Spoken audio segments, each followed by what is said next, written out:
오늘의 정치권 이슈 분석해 보도록 하겠습니다. 신성범 전 국회의원 그리고 김종욱 전 청와대 행정관 두 분과 함께합니다. 어서 오세요. 안녕하세요. 먼저 국민의힘 얘기로 시작을 하도록 하겠습니다. 국민의힘 최고위원회가요. 비상대책위원회 체제로 전환을 하기 위해서 빠르게 움직이고 있습니다. 상임전국위원회, 전국위원회 소집 안건을 오늘 오전에 의결을 했는데요. 관련된 목소리 먼저 듣도록 하겠습니다.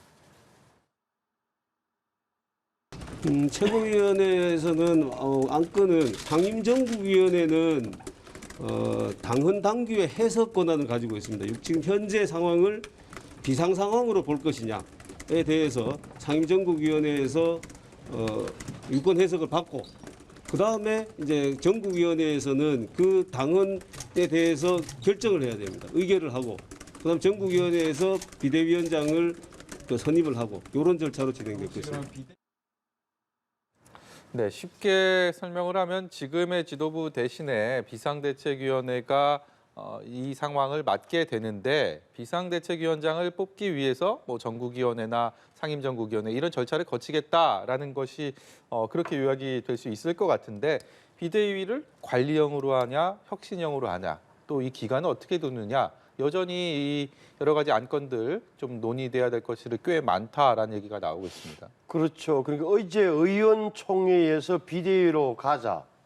오케이. 그런데 그럼 비대위로 가기 위해 필요한 것은 최고위원회의에서 전국위원회를 열자라고 의결을 해줘야 돼요. 결정을 해줘요. 그래서 최고위원회를 열었는데 사표를 낸 최고위원들까지 모인 거죠. 네. 여기에 대해서 이제 말이 많은 건데 어찌됐건 정치 행위로서 본다면 사의는 표명했지만 뭐 사직서는 아직 수리가 안 됐기 때문에 기능을 하고 있다고 보는 것 같은데 어찌됐건 그래서 이제 자 전국위원회를 열자 반대했던 서병수 의장, 네. 서병수 의원도 동의를 했다니까 전국위원회 열리겠죠. 근데 상임 전국위원회는 뭘 하냐? 비상 상황이냐 아니냐, 비대위가 필요하냐 아니냐를 상임 전국에서 당헌 당규 유권 해석을 하고 그것을 근거로 전국위원회에서는 어떻게 하느냐? 당헌을 바꿔야 돼요. 뭘 바꾸냐? 당 대표 직무대행도 비대위원장을 임명할 수 있도록 바꾸는 거예요. 요 절차를 끝내놓으면은 이제 권성동 현재 원내대표가 비대위원장을 임명하고 다시 한번 전국위원회 의결을 거치를 같은 날 하겠죠. 그렇게 된다는 건데 앞서 설명드렸지만 이 부분 이제 법적으로는 어떨지 모르겠으나 상식적으로 본다면 사의를 표명한 최고위원들이 모여서 다시 네. 의결을 했냐 뭐 이런 꼼수 사표 아니냐 이런 이제 비판을 좀 받을 만한 대목이 있는 거고 예. 일반 국민들이 봐도 왜 저렇게 뭐랄까 이게 속전속결로 막 밀어붙이지 어색한데라는 느낌을 지울 수 없는 대목도 있는 거예요. 예, 지금 뭐 사퇴 선언을 했지만 사퇴서가 수리되지 않았다. 근데 수리되지 않았다보다 또 보다 정확히 얘기하면 접수하지도 않았다라는 얘기들도 하고 있어서 이 과정에 있어서의 어떤 그 문제 의식들, 비판의 목소리들 분명히 있는 것 같습니다. 뭐 제가 볼 땐 이미 예정된 수순을 가는 거다. 뭐 국민들이 봤을 때는 왜 이렇게 비상식적인 방식으로 가지라고 말씀합니다만 비상 상황이라는 게 발생하는 원인이 뭡니까? 대통령이 보낸 문자가 확인이 되면서부터 당내에 상당히 많은 분란들이 발생하게 된 거죠. 그럼 원인은 권성동 직무대행이 발생을 시킨 거예요. 근데 권성동 원내대행 보고 물러나라는 얘기 안 하잖아요. 근데 핵심적인 내용은 뭐냐? 전 윤핵관과 대통령실에서 기본적으로 하나가 윤석열 당대표를 완벽하게 낙마한다. 그리고 당 체제를 윤핵관 중심으로 재편한다. 전 이런 원칙이 잡혔다고 생각을 하는 거예요. 그 이유는 추정입니다만 언론 기사가 다 이렇게 흘러나와요. 대통령께서 비대위 체제 개편 방안을 보고받은 것으로 알고 있다는 기사가 흘러나온다거나 아니면 최고위원 사태가 대통령실 기류를 반영한 것이라거나 또 어느 신문과 어느 방송사 같은 경우는 이 지도부의 비대위 전환 의견을 전달했다는 얘기가 나오는 상황 정도라고 얘기한다면 대통령실과 윤핵관 자체가 공감대를 형성을 했다. 그러면 이 내용을 대통령실에 있는 사람들이 대통령께 내락을 안 받고 할 수 있겠습니까? 전 그렇다면 이 내용은 대통령실과 윤핵관이 상당히 과정상의 불편함은 있을지 모르겠습니다만 본인들이 생각했던 방식들을 빠른 시일 내에 정리하는 것이 맞겠다라고 하는 판단을 한 것이기 때문에 저는 뭐 많은 분들이 뭐 상당히 논란이 많은 거라고 말씀하실지 모르겠습니다만 이 논란은 이 결론까지 갈 때까지는 어쩔 수 없이 갈 수밖에 없지 않을까 저는 이렇게 예상을 할 수밖에 예, 없습니다. 예정된 수순으로 흘러가고 있는 것이다 이런 분석이신데 비대위 출범까지 그럼에도 불구하고 진통이 만만치 않을 것 같습니다. 뭐 성격에 따라서 인선 후보군도 나뉘고 있고 또 전당대회 개최 시기와 관련해서도 좀 이야기들 입장이 달라지고 있는 상황인데 여기에 또 이 대표의 법적 대응 가능성도 있지 않겠습니까? 이런 여러 가지 불씨들이 좀 살아 있는 것 같아요. 그러니까 이제 서병수 의원까지 전국위원회 연대까지 동의했으니까 전국위원회 아마 일사천리로 진행될 겁니다. 그러면 이제 비상대책에는 출범하겠죠. 하지만 앵커께서 말씀하신 대로 첫째, 무엇을 위한 비대위냐? 비대위가 무엇을 하자는 거냐? 당 혁신을 추진하자는 거냐? 아니면은 조기 전당대회 준비위원회 성격만 갖고 언제 전당대회를 열겠다는 것만 결정할 거냐? 이 대목이 남는 거예요. 예. 비대위의 성격과 임무가 무엇이냐? 여기와 연결된 것이 바로 말씀하신 대로 전당대회 시기예요. 다시 말하면 9월 달에 하자는 거예요. 9월 달에 하게 되면 아시는 대로 한 달 동안만 하면 되는 거예요. 비대위라는 게. 한 달 동안 하잖아요. 그렇죠. 전당대회 준비를 위한 비상대책위원회가 그러니까 되는 거죠. 빨리 열면은 완전 한 달이고 그다음에 12월 달에 하더라도 넉 달만 하는 비대위가 된다. 이런 대목이 돼서 여기에 본질적으로 깔려 있는 문제는 이준석 대표가 논리적으로 보면 1월 8일인가요? 내년 1월 8일이면 6개월 정지가 풀리게 되죠. 풀린단 말이에요. 그러면 돌아올 공간이 있느냐 없느냐가 정치적으로 핵심이에요. 그래서 일부 제가 보기엔 강경파들은 1월 8일 전에 전당대회를 열어서 새 대표를 뽑으면 이준석 대표가 돌아올 자리가 없잖아요. 나중에 뭐 법적 분쟁이 붙든 안 붙든 나중 문제고. 예. 그래서 조기에 빨리 하자는 그런 논지가 있는 거. 일부에서는 이제 반대를 하는 거죠. 아니 6개월 후에 이준석 대표가 살아오면은 그거는 다시 대표로 그냥 복귀하는 걸 받아줘야 되는 건 아니냐는 온건론이 있는데 제가 보기엔 소수다.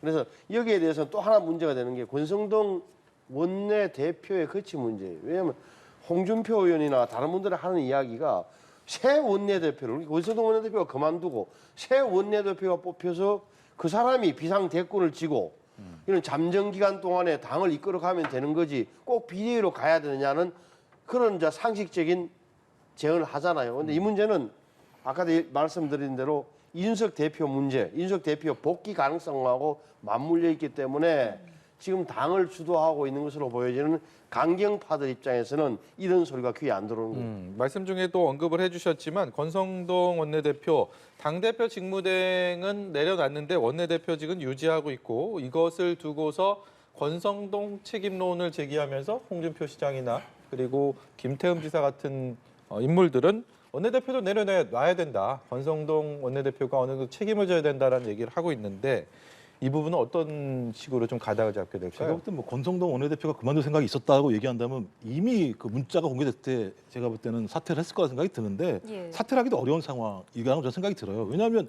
다음에 비대위원장을 예를 들면 지명을 해야 되는데 지명할 사람이 아무도 없는 상황이 돼버린 측면이 분명히 있기 때문에 당연히 권성동 원내대표 입장에서는 전국위원회를 열어서 전국위원회에서 어떤 결정을 하겠죠. 그러니까 당원 당규를 변경해서 직무대행도 예를 들면 비대위원장을 갖다가 임명할 수 있도록 하는 권한을 통해서 분명히 놓은 건 있는 거죠. 아무도 지명할 수 없는 상황으로 놔두는 건 지도부 공백 사태가 발생할 수밖에 없기 때문에 예. 어쩔 수 없이 있을 수밖에 없다라는 얘기를 할 거라는 생각이 드는 것이고요. 저는 뭐 그것이 좀 맞다라는 생각이 분명히 드는 건데 문제 핵심은 뭐냐면 적어도 이 부분에 대해서 국민에 이미 설명할 필요는 분명히 있는 거예요. 그러니까 당대표를 당원권 6개월을 지킨 정당, 그다음에 적어도 원내대표가 소위 그 대통령의 문자까지 공개된 상황에 대해서도 여기에 대해서 예를 들면 제대로 된 어떤 대응, 조치, 뭐 예를 들면 정치적인 책임 이런 것들을 아무것도 행하지 않고 있는 상황이거든요. 그 책임이라 하면 대표 대행직을 내려놓겠다라고 표면적으로 보이는 건 그거밖에 없습니다. 그러니까 원칙적으로 제가 볼 때 원내대표까지도 그만두는 게 맞는 거죠. 정치적 책임을 진다라고 얘기하는 건 본인이 가지고 있는 당직에 대해서 전체적으로 책임을 져야 되는 건데 제가 볼 때 이도저도 못하는 상황인 거죠. 아까도 말씀드렸습니다만 가장 중요한 이런 비상 상황까지 규정하고 간 이유 중에 하나가 이준석 당대표에 대한 최종적인 마무리 문제와 예. 소위 윤핵관을 중심으로 하는 소위 당권과 공천권을 공고히 하는 체제를 만드는 두 가지 문제가 있기 때문에 이 상황에서 권성동 원내대표의 유고 상황이라고 얘기하는 건 소위 기획관 측에서는 전혀 예를 들면 용납할 수 없는 상황이 될 수밖에 없는 측면들이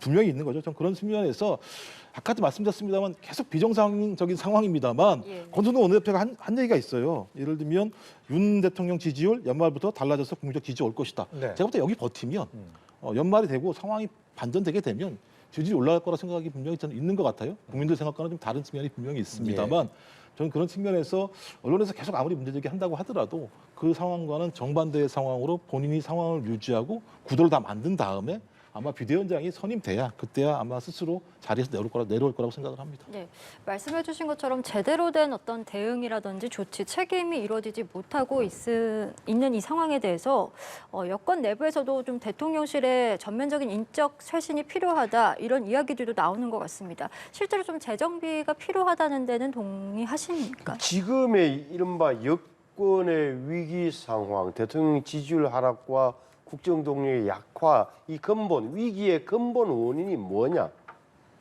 왜 이렇게 된 거냐라고 할 때 여러 가지 원인이 뭐 있지만 당과 청와대 사이에서 오가는 미묘한 긴장은 있을 수 있는 거예요. 대통령과 청와대가 잘못해서 이 모양이 됐다라고 당에서는 생각할 거예요. 노골적으로 표현을 못해도 청와대에서는 당에서 그렇게 뒷받침을 안 해줬어. 뭐 이런 사단이 벌어졌다고 말하고 싶어 할 겁니다. 하지만 이게 뭐 퍼센테이지는 나눌 수 없으나 뭐 비슷한 책임이 있지 않겠어요? 제가 보기에는 청와대 책임이 될 거고 대통령이 근본적으로는 책임을 다 질 수밖에 없는 그런 구조잖아요. 네. 그러면은 이제 당에 이렇게 되면 당에서는 비대위로 가는데 청와대는 뭐 하냐는 소리가 또 나오는 거예요. 공개적으로 지금 말 못하는 분위기지만 의원들은 제 뭐 짐작이 맞을 겁니다. 이건 말은 못하지만 대통령에 대해서는 대놓고 이제 3개월밖에 안 됐는데 대통령이 어떻게 직접 결혼해서 공개할 수 있겠어요? 참모들을 대신 똑바로 모시란 말이에요. 이렇게 청와대 참모들을 공개할 수밖에 없는 건데 네. 비대위의 구성 시점에 저는 청와대에서도 뭐 사람을 교체를 하든 아니면 뭐 일부를 뭐 저런 식으로 어찌됐건 청와대 참모진의 쇄신은 저는 필요하다고 생각합니다. 대통령실 참모진의 쇄신이요. 자꾸 예. 대통령실 예. 참모진. 오늘 박홍근 민주당 원내대표가 마침 또 그런 얘기를 했습니다. 이 대통령실의 대통령실장뿐만이 아니라 기획관, 인사기획관, 공직기강 비서관, 총무비서관까지 해서 뭐 4인방이라 칭하했고 여기에 이상민 장관, 박순애 부총리까지 언급을 하면서 인적 쇄신을 해야 된다라고 민주당에서도 압박을 했거든요. 그러니까 이제 당정대 전체가 다 흔들리는 상황이니까요. 말씀하신 것처럼 20%대 지지율이라고 하는 것이 대통령실 자체만의 문제도 아니고, 그러니까 예를 들면 지금까지 소위 국무위원들의 인사 문제, 대통령실의 여러 가지의 어떤 문제들, 그다음에 당의 내용까지 겹친 부분이 있기 때문에 이 부분에 대한 수습을 하려면 하나로만 될 수 없다라고 하는 판단을 하는 것 같고요.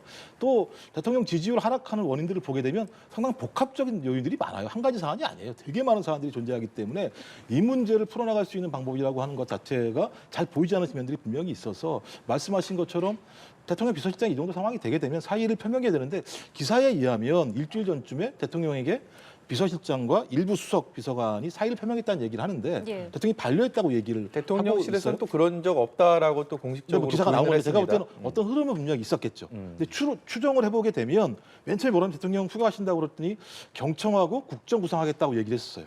근데 나중에 또 물어보니까 하는 얘기가 뭐냐면 그냥 푹 쉬고 계신다 이렇게 예. 얘기를 했었거든요. 제가 볼 때 그 전에 어떤 형태로든지 대통령실에서 본인들의 어떤 진퇴 문제와 관련해서 아마 의사표시를 했다고 봐요. 거기에 대해서 대통령께서는 가만히 있어라. 아직까지 그런 상황이 아니다라고 얘기한 거라는 생각이 듭니다만 네. 제가 봐도 이 정도 상황이 되게 되면 비서실장, 그다음에 적어도 정무수석, 그다음에 제가 볼 땐 홍보, 그다음에 대변인 라인 같은 경우는 상당히 많은 혼선들을 야기한 측면들이 분명히 있습니다. 책임을 져야죠. 어떻게 이런 상황이 됐는데도 누구도 책임을 지지 않는다고 얘기한다면 대통령의 말씀에 대해서 국민이 신뢰할 수 있겠습니까? 전 그리고 이전에 이명박 정부나 그다음에 박근혜 정부나 마찬가지입니다만 어려운 상황이었을 때는 인적 쇄신을 통해서 새로운 반전의 모멘텀. 이건 뭐냐면 그냥 인적 쇄신이 중요한 게 아니라 대통령이 언론과 민심의 얘기들을 받아 안아서 뭔가 행동을 취하는구나. 그래 이제 한번 좀 들어볼까? 예. 뭐가 변화 있을까? 이런 어떤 하나의 좀 그 분기점이 필요한데 예. 저는 8월 5일 날 돌아오셔도 아무런 액션을 취하지 않는다고 얘기한다면 저분들은 여전히 잘못을 모르시구나 생각을 하시면 국민들이 야당이 언론이 지지할 수 있겠습니까? 제가 볼 때는 8월 5일 날 대통령께서 어떤 형태로든지 국민에게 말씀뿐만 아니라 행동으로도 보여주셔야 한다고 생각합니다. 예, 네. 대통령실에서 나온 공식적인 입장은 일부 참모들의 사의 표명을 반려했다라는 보도에 대해서는 그런 적이 없다라고 얘기를 하면서 인적 쇄신론에 대해서 입장 낼 만한 것이 없다. 라고 오늘 입장을 내놨는데 실제로 윤석열 대통령의 휴가 이후에 대통령실의 인적 개편이 이루어지게 될지 아니면 지금의 상황이 그대로 유지될지를 지켜보는 것도 하나의 관전 포인트가 아닐까라는 생각이 듭니다. 예, 주제를 조금 넘겨봐서요. 경찰국 이야기도 해보겠습니다. 여러 논란에도 불구하고 결국 경찰국이 출범해서 본격적인 업무를 시작했는데요. 관련해서 민주당의 목소리 듣고 대담 이어가도록 하겠습니다. 윤석열 정부가 결국 오늘자로 경찰국 출범을 강행했습니다. 경찰국 신설을 일방 선언한 지 37일 만에 경찰 역사를 31년 전으로 퇴행시켰습니다. 국민 우려와 일선 경찰관들의 들끓는 반대까지 짓누른 채 이루어진 윤석열 정부만을 위한 경찰국 탄생입니다. 윤익은 경찰청장 후보자는 이미 식물청장이나 다름없습니다. 네, 지금 경찰국 관련된 논란이 굉장히 뜨거웠습니다. 경찰 조직과 행안부 간의 그동안의 갈등이 하나의 큰 줄기였다면 경찰국이 오늘 출범을 하면서 그리고 전국 경찰 대회를 취소하면서 경찰에서 얘기한 것이 국회 공을 넘기고 이제 국회 시간이다라고 얘기를 했기 때문에 앞으로 이제 또 어떻게 전개가 될지 아니면 그냥 경찰국이 제 기능을 하면서 뭐 경찰들에 대한 관리를 하게 될지 이 부분도 굉장히 궁금증이 그래서 저는 남고 이제 저 있습니다. 총경 회의 이후에 또 그 주도했던 유총경인가요? 국회의 시간입니다 하는 소리를 듣는 순간 이것은 어느 정도 흐름은 좀 거스를 수 없다는 사실을 경찰들도 알고 있구나 느낌을 받았어요. 그러니까 거듭 말씀드리지만 지금까지는 행안부 장관과 경찰청 사이에 경무관이 한 분 가서 치안정책관의 이름으로 조율을 해왔던 거예요. 이 자리를 경찰국을 만든다는 조직을 만들어서 한다는 것 외에 가장 큰 흐름은 가장 큰 차이는 지금과 이전과 뭐가 달라졌냐? 말씀드린 총경 이상의 인사권, 경찰 간부들 인사권을 지금까지는 경찰청장이 청와대와 거의 직접 이렇게 했다면 앞으로는 행안부 장관이 주도권을 지겠다는 거예요. 네. 이 차이 위에는 아무것도 없는 거예요. 그 차이가 어떤 의미를 가져오느냐? 어찌됐건 뭐 제가 옛날에 대안이라고는 그렇게 하면 행안부 장관의 통제를 안 받겠다 그러면 경찰부를 만들든지 아니면 국가경찰위원회를 실질화시키는 방법밖에 없는데 현실적으로 지금 안 되기 때문에 행안부 장관의 발 수밖에 없다. 경찰도 알아요. 그래서 경찰국의 신설은 불가피하다고 보는 것 같아요. 저는 그래서 많이 조용해질 거다. 특히나 경찰대 아닌 일반 경찰 출신들 입장에서 보자면 오히려 경찰국 설치가 좋을 수 있다는 판단을 내릴만 해요. 그래서 만들어졌는데 결국은 뭐 저는 큰 문제는 없이 진행될 것 같다고 보고 앞으로 그러니까 이 경찰국 세계과인데 16명의 세계과래 총괄 지원과 인사 지원과 뭐 자치경찰 지원과 뭐 있는 모양인데 치안감 한 분에 총경 둘, 행안부에서 온 과장 하나 이런 분들은 이제 지도부를 구성하는 거니까 경찰국에서 일을 잘 하게 되면 또 의견 수렴을 잘 하게 되면 일선 경찰들도 어느 정도 시간이 지나면서는 고개를 끄덕거릴 거라고 저는 생각해요.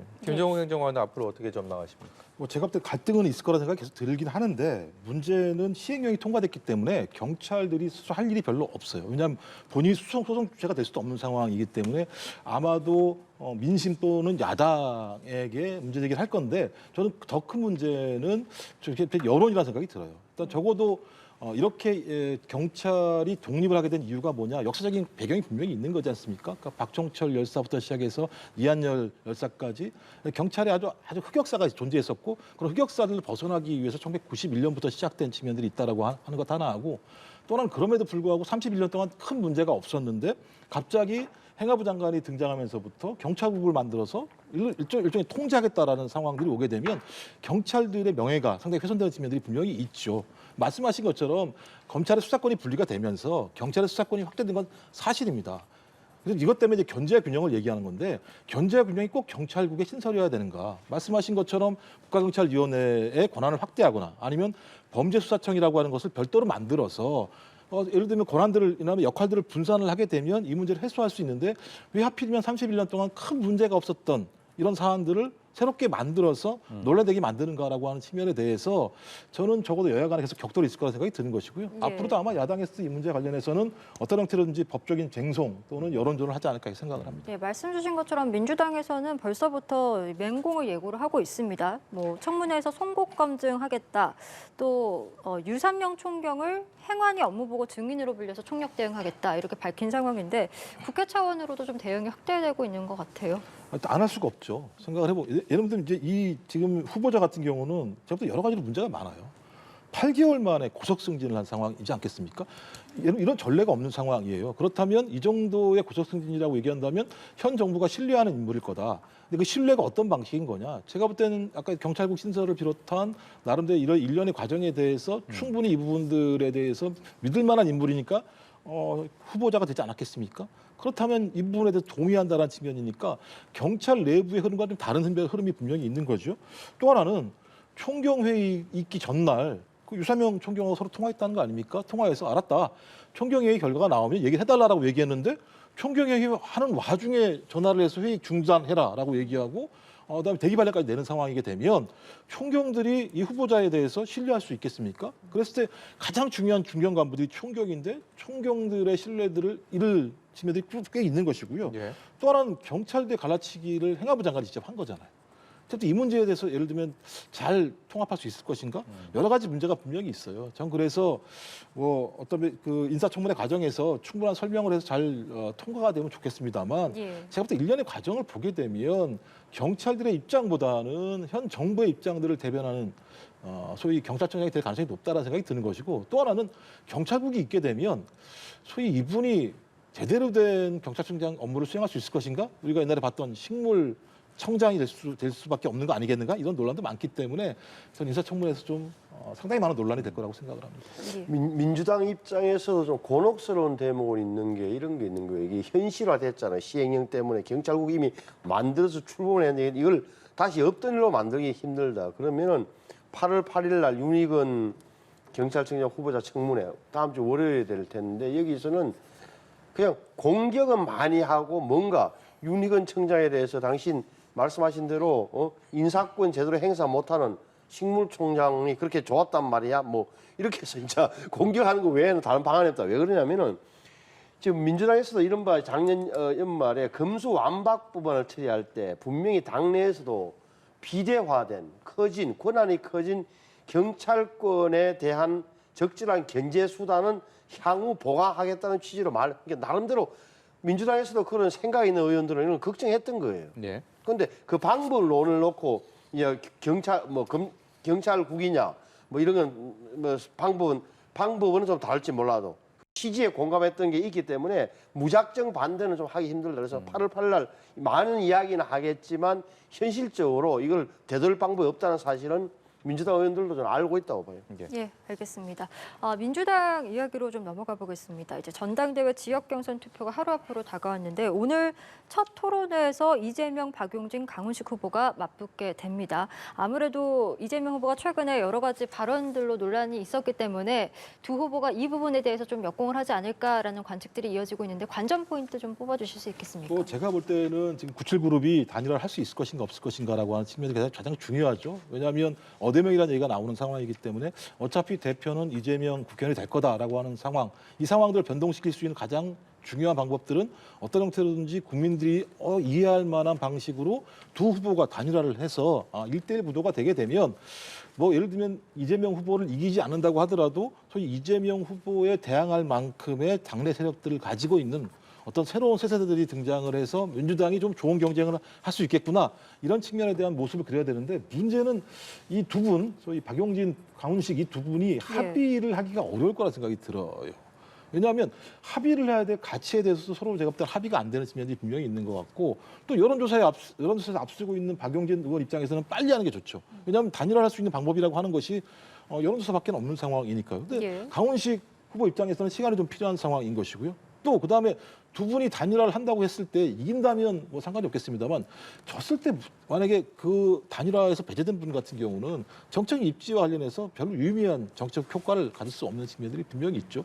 전 그래서 이것 때문에 아마 계속 네거티브 경쟁으로 가지 않을까 하는 게 좀 문제가 되는 측면이 있는 거죠. 그렇게 되면 이재명 후보나 그다음에 나머지 후보나 네거티브 경쟁을 하게 되면 3명 모두가 상처받는 상황이 될 수밖에 없기 때문에 지금 그런 상황 보이죠. 그러니까 이재명 후보의 발언 때문에 문제가 된 겁니다만 예. 박용진 의원 같은 경우 막 비판을 하는데 비판의 내용이 뭐냐면 소위 윤석열 대통령 문자 내용 가지고 또 유사하게 비판을 하는 방식. 이게 타당한가 이런 고민들이 분명히 있어요. 전 그래서 방향을 바꿔야 된다. 지금 여당과 집권 세력이 제대로 못하고 있는 상황이면 잘하는 경쟁을 해야 되잖아요. 근데 제가 볼 땐 또다시 못하는 경쟁을 하게 되면 그냥 둘 다 똑같은 거죠. 전 그래서 박용진 의원이든 강훈식 의원이든 이제는 좀 네거티브가 아닌 포지티브한 방식의 경쟁을 통해서 예. 좀 차세대 정치인으로서의 유력한 입지들을 확보하는 것으로 입장을 선회할 필요가 있지 않을까 생각을 합니다. 오늘 우상호 민주당 비대위원장이 이런 얘기를 했습니다. 그 원내 1당, 2당, 3당이 모두 그 비대위 체제다라는 그렇네요. 얘기를 하면서 사실 이것은 정당 정치가 반성해야 될 지점이다라고 했는데 뭐 정당 지지 정당과 이념을 떠나서 지금 이 현실에 대해서는 우리 정치가 좀 반성해야 될 대목이 아닌가라는 생각이 듭니다. 오늘 말씀 여기까지 듣도록 하겠습니다. 지금까지 신성범 전 의원, 김종욱 전 청와대 행정관이었습니다. 고맙습니다. 고맙습니다.